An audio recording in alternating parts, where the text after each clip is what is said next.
Alors, vous avez ici une photo légendée de la fleur de vanille qui vous montre son organisation qui est un petit peu plus complexe que celle que vous avez découverte précédemment. Donc, nous avons ici des sépales. Voici ici un pétale. On voit que la couleur est la même quel que soit le pétale ou le sépale. Ensuite, nous retrouvons donc les étamines qui sont donc situées ici. Je rappelle que l'étamine produit le pollen, qui sont les cellules reproductrices mâles.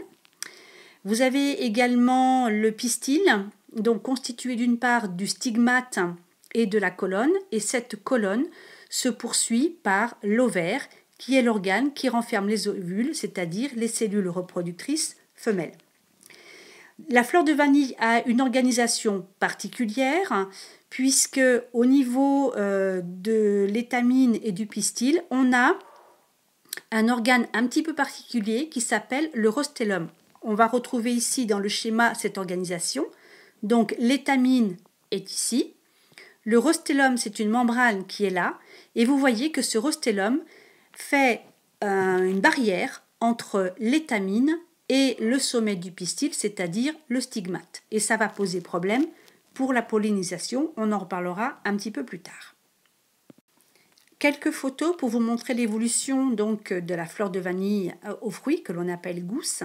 Donc sur cette photo, vous avez ici une fleur bien épanouie, là des boutons de fleurs à venir, ici une fleur qui est en train de faner et on voit ici donc l'ovaire qui est ici en vert. On voit également une autre fleur qui est beaucoup plus fanée, et donc toujours cet ovaire qui est en train de s'allonger et qui va prendre de l'importance.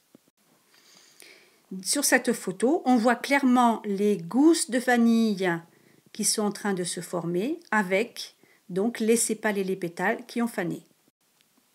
Enfin, le stade final, avant récolte, donc de ces gousses de vanille qui vont être récoltées et ensuite qui vont subir un traitement pour devenir brunes comme on peut les acheter.